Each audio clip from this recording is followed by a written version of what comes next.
porque eu quero saber justamente sobre essas consequências políticas dessa história toda. Porque PEC dos precatórios, meu caro Rodrigo Constantino, é um negócio que as pessoas não entendem direito do que se trata.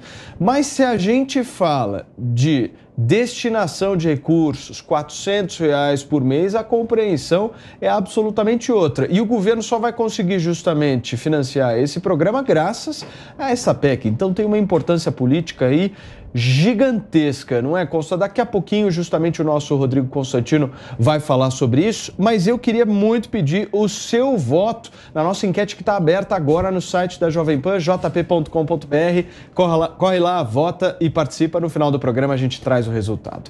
5h35. Agora sim, Constantino, eu quero ouvir de você justamente sobre toda essa história política que gira em torno dessa PEC dos precatórios. Eu estava dizendo que a compreensão das pessoas sobre esse tema de precatórios não é lá tão grande, mas quando a gente fala de programa social, quando a gente fala de transferência de renda, é justamente muito mais compreensível. E essa é a grande razão do governo conseguir transformar esses recursos em recursos possíveis, não é, Consta? Como é que você vê esse empenho que está acontecendo no Congresso Nacional e a consequência disso para 2022? Afinal de contas, tudo gira em torno da eleição nesse país. Paulo, não resta dúvida que tem um efeito positivo eleitoral para o presidente. Mas eu não sei se foi o único motivador para isso. Existe uma situação de emergência no país por conta da pandemia e da reação à pandemia por parte de governadores e prefeitos, e o governo federal precisou agir, né? Então, é óbvio que vai ter dividendos políticos e eleitorais, e é por isso que muita gente da oposição foi contra, mesmo sabendo que isso ia representar uma espécie de situação bastante complicada para a população mais pobre. Agora, é preciso separar aqui a questão conjuntural da questão estrutural, né?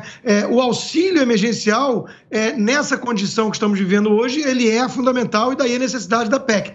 Agora, transformar em algo permanente não me agrada. Tem que ter a fonte de recursos. Como o projeto social dá dinheiro na mão dos mais pobres, até que é a forma mais barata de fazer. É melhor do que criar estruturas burocráticas, estatais terríveis. Agora, o melhor programa social é sempre e sempre será o trabalho.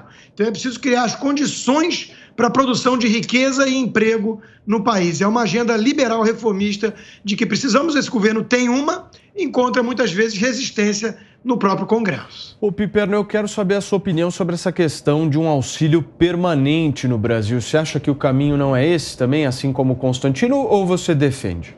Eu acho que enquanto tiver miséria no Brasil, o auxílio permanente ele vai ser, sim, algo necessário, como foi nesses últimos anos, né?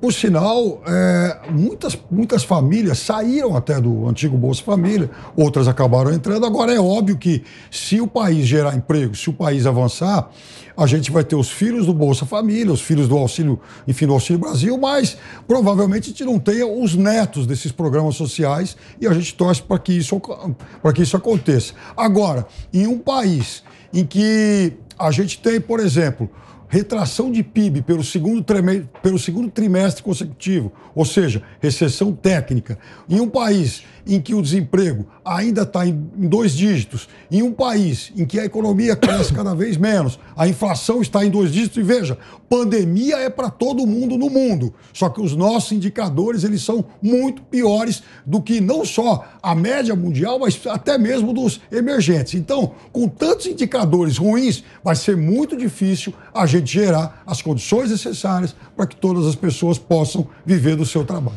Ô Bruna, mas nesse caso do auxílio permanente, quando eu vejo o presidente da Câmara dos Deputados falar em auxílio permanente, parece que eu estou vendo um governo petista.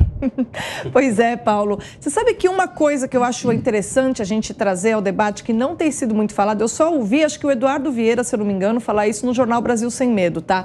É que a característica mais interessante desse programa, da maneira como foi feito o auxílio emergencial e agora o Auxílio Brasil, é que ele promove uma verdadeira inclusão bancária, financeira. Então, a maneira como esse dinheiro chega na mão da população faz com que muitas pessoas que não estavam usando o sistema bancário passem a usar, né? E que isso, na verdade, seria um tipo de política que seria marcante, porque não seria algo simplesmente de você resolver uma situação emergencial, mas também de promover esse tipo de inclusão inclusão. Esse tipo de coisa a gente não viu no governo petista, que a gente tinha ali o cartãozinho, né, do Bolsa Família e uma relação de dependência junto com o programa social. Essa relação, a partir do momento que o banco é necessário para que a pessoa receba o auxílio, ela tem um benefício adicional, né, que é, de repente, se acabar sendo incluída no mercado. Então, essa eu acho que seria, Paulo, o diferencial, tá? Eu só vi isso sendo discutido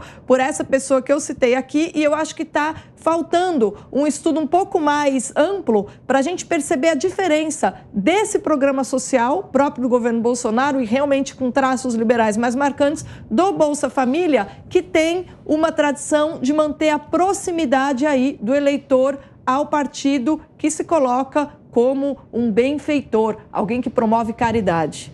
Muito bem, nós estamos ao vivo nesta quinta-feira aqui no 3 em 1 e são 5 horas e 40 minutos. A gente vai continuar discutindo aqui no programa sobre essa questão aí de ser um auxílio permanente, aprovação da PEC dos precatórios. Agora quem fala é o nosso Jorge Serrão. Permitam-me jogar gasolina cara para apagar esse fogo. Questão grave. Precatórios. Precatório o que é? São dívidas judiciais transitadas em julgado, que é o seguinte: você ganhou uma ação, o Estado brasileiro que te deve tem que pagar, não pode te dar calote. Esse é o ponto 1. O que aconteceu? O Supremo Tribunal Federal, sempre ele, aumentou a quantidade desses precatórios que tem que ser pagos de uma maneira súbita, de uma hora para outra. O que isso gerou? Falta de dinheiro. Então, houve a necessidade de se fazer essa PEC dos precatórios para renegociar, para parcelar esse pagamento dessas dívidas que têm de ser honradas. Precatório sempre foi uma desgraça no Brasil. Então, isso tem que ser pago. Então, sobre o auxílio, o que acontece agora? Sobra, com a renegociação, com o parcelamento desses precatórios, sobrariam recursos para fornecer o Auxílio Brasil. Essa é a questão. O parlamento quer Auxílio Brasil, briga com o Supremo e o jogo começa agora na campanha eleitoral. Você, Piperno. O Serrão citou essa questão dos precatórios, e aí não tem nada a ver com o governo federal, mas, por exemplo, minha mãe, que foi professora da rede pública de ensino, ela tem precatório do governo do estado de São Paulo para receber há mais ou menos uns 20 anos. Várias senhoras aí da geração dela já morreram sem ter colocado a mão no dinheiro, com sentenças já, enfim, definidas. Agora, os programas assistenciais, esses começaram ainda no governo Fernando Henrique, eles foram melhorados no governo Lula, e a presidente Dilma ela foi afastada da presidência há mais de 5 anos, né? Em maio de 2016, 5 anos e meio. Então, só que o presidente sai e o programa fica. É natural que os programas sejam aperfeiçoados, é natural que os programas incluam outros detalhes, outras, enfim, por exemplo, como agora vai entrar a maior bancarização, como, por exemplo, uma das contrapartidas do Bolsa Família eram crianças na escola. Então, tudo isso tem que ser incluído também nos programas para que eles não sejam meramente uma transferência de dinheiro. Vai lá, Serrão. Esse programa ele vai ser uma política de Estado ou de governo? É isso que a gente tem que definir. O Estado vai dar auxílio? Como é que vai ser o critério para esse auxílio? Ele vai ter uma relação com empreendedorismo? É isso que a gente tem que discutir.